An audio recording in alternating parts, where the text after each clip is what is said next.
नमस्कार साथियों, काफ़ी बड़ी अपडेट आ चुकी है। आशा आशा फैसिलिटेटर हो या एनएचएफ के तहत के कर्मचारी या स्वास्थ्य विभाग के अन्य काफ़ी सारे कर्मचारी हो या अन्य विभिन्न सारे डिपार्टमेंट के कर्मचारी हो, जो भी बकाया मानदेय आप लोग की इतना दिन से अटकी पड़ी है, इसके लेकर काफ़ी बड़ी अपडेट आई हुई है। इस वीडियो को आप लोग ध्यानपूर्वक देखिएगा। खास तौर पे हम बात कर लेते हैं जो आशा एवं आशा फैसिलिटेटर होंगे, काफ़ी सारे जिलों से जो है 2-3 मंथ का जो इस तरह से पेमेंट आना स्टार्ट हो गई है 2 मार्च से, और 5 मार्च भी बीतने जा रही है। आप समझ सकते हैं 10 मार्च से पहले जो है हर जिला में लगभग कंप्लीट करा दी जाएगी। जो भी मतलब ये बजट कमी हुई थी, इसके लेकर फिर से जो है क्या सेंट्रल यानी केंद्र सरकार की ओर से बजट आई हुई है। यहाँ पे आप समझ लेंगे, इसके आगे हम चर्चा करेंगे।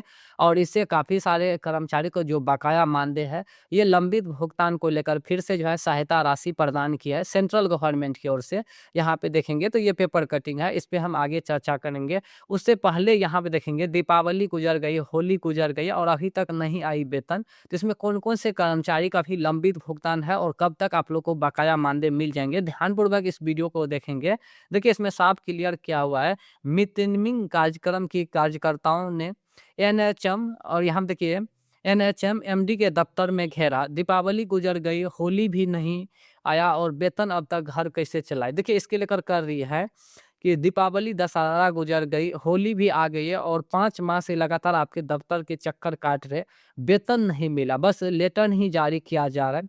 क्या आपका लेटर बच्चों को दिखाकर उनके पेट भरे जा सकते हैं? अब त्योहार छोड़कर हम यहाँ बैठे हैं, अब वेतन का आदेश जारी होगा तब घर जाएँगे। सोमवार को स्वास्थ्य भवन में नेशनल हेल्थ मिशन के एमडी दफ्तर को घेरकर बैठी महिला स्वास्थ्य कार्यकर्ताओं ने एमडी रणबीर शर्मा को जब खड़ी-खड़ी सुनाई तो वे लाजवाब हो गए।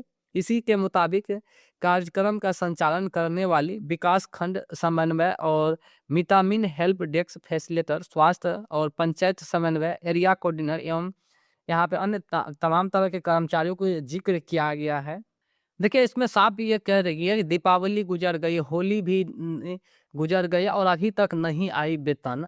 ये तमाम तरह के जो ख़ास तौर पे स्वास्थ्य विभाग के कर्मचारी हो गया, वो एनएचएफ के तहत कर्मचारी हो या आशा फैसिलिटेटर, ये तमाम तरह के कर्मचारी जो है ये घेरे दिए थे, मतलब दफ्तर में घेरा दिया और अधिकारियों से इस तरह से जो है बात किए थे कि मतलब दीपावली गुजर गई, होली गुजर गई, अभी तक जो है वेतन नहीं मिला।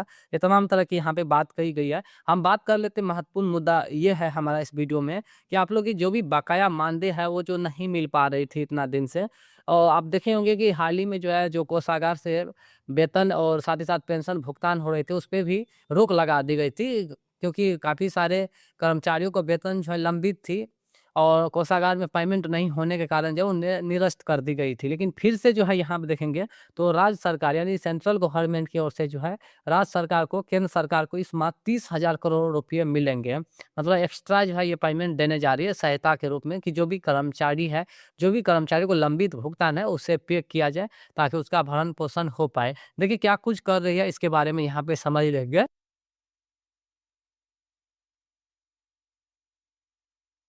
देखिए, यहाँ पे बता रही है कि बिहार को वित्तीय वर्ष यानी 25 से 26 वित्तीय वर्ष यही हुआ 1 अप्रैल 2025 से लेकर के 1 अप्रैल 2026 के अंतिम माह तक है, ये वित्तीय वर्ष कहलाती है।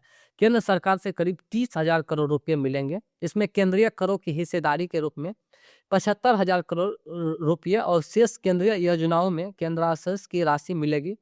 इससे बिहार के सरकारी खजानों को राहत मिलेगी और बिहार में फिलवक्त 10 मार्च तक सरकारी कर्मियों को वेतन, पेंशन, मानदेय, सहायता, अनुदान राशि की निकासी को प्राथमिकता देने का निर्देश दिया गया। वित्तीय वर्ष का अंतिम माह होने के कारण मार्च में वित्तीय अनुशासन सख्ती से पालन किया जाएगा। इसमें साफ क्लियर किया हुआ है कि जो ये 30,000 करोड़ मिल रहा है बिहार को सेंट्रल गवर्नमेंट की ओर से, जितने भी कर्मचारी वो आशा फैसिलिटेटर हो या एनएचएफ के तहत कर्मचारी हो या उर्मिला के तहत डाटा एंट्री ऑपरेटर हो, अन्य जो भी कर्मचारी बिहार में काम कर रहे हैं और आप लोग को लंबित 2 मंथ या 3 मंथ या 4 मंथ का जो भी बकाया मानदेय है, वो 10 मार्च से पहले जो है भुगतान हर हाल में करना होगा।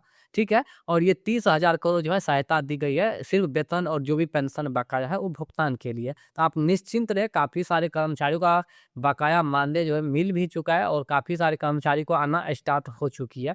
तो आप निश्चिंत रहे, इतना दिन आप वेट किए तो 10 मार्च तक और इंतज़ार करेंगे। जो भी कर्मचारी है आप लंबित मानदेय से परेशान है तो आपका बहुत जल्द है इंतज़ार समाप्त होने वाली है 10 मार्च से पहले।